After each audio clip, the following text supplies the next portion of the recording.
Hello guys, ഞാൻ ഇന്ന് പുതിയൊരു വീഡിയോയിലോട്ടാണ്. അപ്പം ഞാൻ എവിടെ പോകുന്നതെന്ന് വഴിയേ പറയാം. അപ്പോൾ നമ്മൾ വണ്ടി കയറാൻ വേണ്ടി പോയി. അപ്പോൾ നിങ്ങളെ കാണിക്കാമെന്ന് വിചാരിച്ച് കനാലിലെ വെള്ളമൊക്കെ വറ്റിയിട്ടോ. പിന്നെ ഇത് നല്ലൊരു പ്രദേശമാണ്, സൂര്യനൊക്കെ അസ്തമിക്കാറായി. പിന്നെ ഞങ്ങൾ മെഡിക്കൽ സ്റ്റോറിലാണ് പോയത്. ഇച്ചിരി 1-2 മെഡിക്കൽസ് മേടിക്കാനുണ്ടായിരുന്നു. ഞങ്ങൾ നേരെ വിട്ടു. പിന്നെ ഇപ്പം പുതിയ പണിഞ്ഞുകൊണ്ടിരിക്കുന്ന ജില്ലാശുപത്രിയാണ്.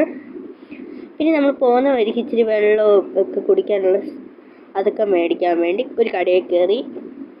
അത് കഴിഞ്ഞ് നമ്മൾ റൂമിലെത്തി. പിന്നെ രാവിലെ അവിടുത്തെ ഒരു ബാൽക്കണിയിൽ നിന്ന് താഴെ നോക്കുമ്പോൾ വണ്ടികളൊക്കെ പോകുന്നതൊക്കെ നല്ല ഭംഗിയുണ്ട്. അത് കാരണം ഞാൻ കുറേ സമയം അവിടെ നിന്നിട്ടുണ്ടായിരുന്നു. കണ്ടോ, നല്ല ഭംഗിയില്ലേ? എനിക്കിഷ്ടപ്പെട്ടു. നല്ല തണുത്ത കാറ്റൊക്കെ അടിക്കും, നല്ല സുഖമല്ലേ? അത് കഴിഞ്ഞ് ഞങ്ങൾ റൂമിൽ പോയി. കണ്ടോ, ഇവിടെ ആരുമില്ല കേട്ടോ. അവിടെ ലൈറ്റ് ഇട്ടേക്കുന്നതാണ് കേട്ടോ, അത് ഞങ്ങളുടെ റൂം എടുത്ത്. പിന്നെ ഒത്തിരി നേരം ഞാൻ അവിടെ നിന്നു. നല്ല കാറ്റുണ്ടായിരുന്നു. അത് കഴിഞ്ഞ് ഞാനൊരു ചായ കുടിക്കാൻ വേണ്ടി പോയി. കണ്ടോ, നല്ല ടേസ്റ്റ് ഉണ്ടായിരുന്നു ചായക്ക്. അത് കഴിഞ്ഞ് ഞങ്ങൾ അമ്പലത്തിൽ പോകാൻ വേണ്ടി ലിസ്റ്റിൻ്റെ അവിടെ എത്തി. അപ്പോൾ 1 റൗണ്ട് നോക്കിയപ്പോൾ ലിസ്റ്റ് വന്നില്ല. ഞങ്ങൾ വിചാരിച്ചത് ഇനി സ്റ്റെപ്പ് ഇറങ്ങി പോകണമെന്ന്. പിന്നെ ശരിയായി, ഞങ്ങൾ ലിസ്റ്റിലൊക്കെ കയറി. അപ്പോൾ നമ്മൾ പൊയ്ക്കൊണ്ടിരിക്കുകയാണ്. അപ്പോൾ എല്ലാവരും എനിക്ക് ലൈക്കും കമൻറ്റും ഷെയറും തരണേ. അപ്പോൾ നമ്മൾ ഗ്രൗണ്ടിലെത്താറായി. കണ്ടോ, നമ്മൾ പോയി അങ്ങനെ ഗ്രൗണ്ടിലെത്തിയിട്ടുണ്ട്. അപ്പോൾ നമ്മൾ വാതിലൊക്കെ തുറന്നു. എന്നിട്ട് അവിടെ ഇരിക്കുന്ന ആളോട് പറഞ്ഞു നമ്മൾ ഇന്ന് അമ്പലത്തിൽ പോവാന്ന്. അപ്പം സ്ഥലം നിങ്ങൾക്ക് മനസ്സിലായോ? മധുരയാണ് കേട്ടോ.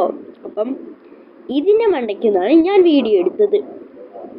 അത് കഴിഞ്ഞ് നിങ്ങൾ പ്രഭാത ഭക്ഷണം കഴിക്കാൻ വേണ്ടി ഹോട്ടലിൽ കയറിയിട്ടുണ്ട്. ഞാൻ ഓർഡർ ചെയ്തത് മസാല ദോശയാണ്. കണ്ടോ, ഇതാണ് ഹോട്ടൽ. അത് കഴിഞ്ഞ് ഇച്ചിരി നേരം കഴിഞ്ഞപ്പോൾ തന്നെ മസാല ദോശയൊക്കെ വന്നിട്ടുണ്ടായിരുന്നു. നല്ല ടേസ്റ്റ് ഉണ്ടായിരുന്നു. ഞാൻ കഴിച്ചു.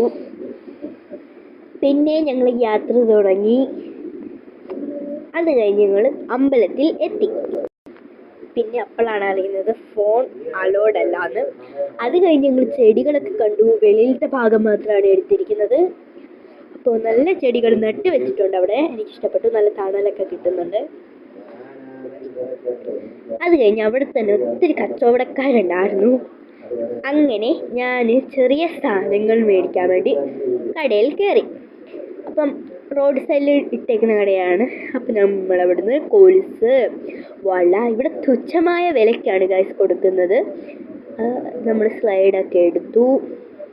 അതിൻ്റെ അപ്പുറത്ത് തന്നെയുള്ള കടയാണിത്. ഇടികല്ലൊക്കെ ഉണ്ട്. പിന്നെ എനിക്കിഷ്ടപ്പെട്ടൊരു സ്ലൈഡാണ്. കണ്ടോ, ഇത് ബനാന ആനിമൽസ് അങ്ങനെയൊക്കെ ഉണ്ട്. പിന്നെ ഒരു കൂറ്റൻ മഴ ഞാൻ കണ്ടിരിക്കുന്നു. കണ്ടോ, നല്ല ഭംഗിയില്ലേ? കണ്ടോ, വലിയൊരു മലയാണ് കേട്ടോ. പിന്നെ ഞങ്ങൾ യാത്ര തുടർന്നു. എല്ലാവരും സബ്സ്ക്രൈബ് ചെയ്യണേ. അപ്പം നമ്മൾ പിന്നെ യാത്ര തുടങ്ങി. ഇരുട്ടാകാറായിട്ടുണ്ടോ കേട്ടോ. ഇപ്പം ഞാൻ എവിടെ പോയെന്ന് നിങ്ങൾക്ക് പറയാൻ പറ്റുമോ? അതെ, ഞാൻ മുന്തിരിത്തോട്ടത്തിലോട്ടാണ് പോയത്, ഗ്രേസ് ഗാർഡൻ.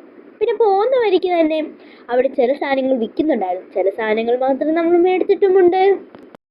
അവിടെ ഇടികളിലൊക്കെ വെച്ചിട്ടുണ്ടായിരുന്നു. അത് കഴിഞ്ഞ് മൃഗങ്ങളെ വെച്ച് ഫോട്ടോ എടുക്കുന്ന ഇതൊക്കെ ഉണ്ടായിരുന്നു. പക്ഷെ കയറിയില്ല. പിന്നെ മുന്തിരിത്തോട്ടത്തിൻ്റെ ഒരു പോസ്റ്ററാണ് ഞങ്ങൾ കണ്ടത്. അത് കഴിഞ്ഞ് മുന്തിരിപ്പടപ്പ് പടർന്നു നിൽക്കുന്നത് കണ്ടിട്ടുണ്ടായിരുന്നു. അത് കഴിഞ്ഞ് ഇച്ചിരി വിളഞ്ഞ മുന്തിരി ഞാൻ കാണിച്ചു തരാവേ. പിന്നെ ഇവിടെ ഇരിപ്പിടങ്ങളുണ്ടായിരുന്നു. അപ്പം ഇച്ചിരി വിളഞ്ഞ മുന്തിരികൾ ഞാൻ കാണിച്ചു തരാം കേട്ടോ. ബ്യൂട്ടിഫുൾ. പിന്നെ ഒരു ഡക്ക് കുട്ടനെയും കൂടെ വെച്ചിട്ടുണ്ട്, താറാവ്. പിന്നെ നല്ല മനോഹരമായിട്ടില്ലേ. പിന്നെ ഇരിപ്പിടങ്ങൾ തയ്യാറാക്കിയിട്ടുണ്ടായിരുന്നു. അവിടെ ഇരുന്ന് ഞങ്ങൾ ഫോട്ടോഷൂട്ടൊക്കെ നടത്തി. മുന്തിരികളിൽ നിന്ന് ഞങ്ങൾ ഓരോ മുന്തിരി കഴിച്ചിട്ടുണ്ടായിരുന്നു. നല്ല ടേസ്റ്റ് ഉണ്ട്. പിന്നെ ഞങ്ങൾ യാത്ര തുടങ്ങി. അങ്ങനെ രാത്രിയായി. പിന്നെ വെള്ളച്ചാട്ടങ്ങളൊക്കെ കണ്ടിട്ടുണ്ടായിരുന്നു കേട്ടോ. നല്ല തണുത്ത കാറ്റും. അപ്പം അവിടെ നിൽക്കാൻ നല്ലൊരു കുളിരാണ്. പിന്നെ ഞങ്ങൾ നേരെ ഒരു തൊട്ട് കടയിൽ കയറി. നമ്മളെല്ലാം കൂടെ കൂട്ടമായി ഇരുന്ന് കഴിക്കുമ്പോൾ അത് വേറൊരു വൈബല്ലേ ഗായ്സ്. അപ്പം ഞങ്ങൾ അതൊക്കെ കഴിച്ച് കഴിഞ്ഞു. അവിടെ നിന്ന് ബൈ.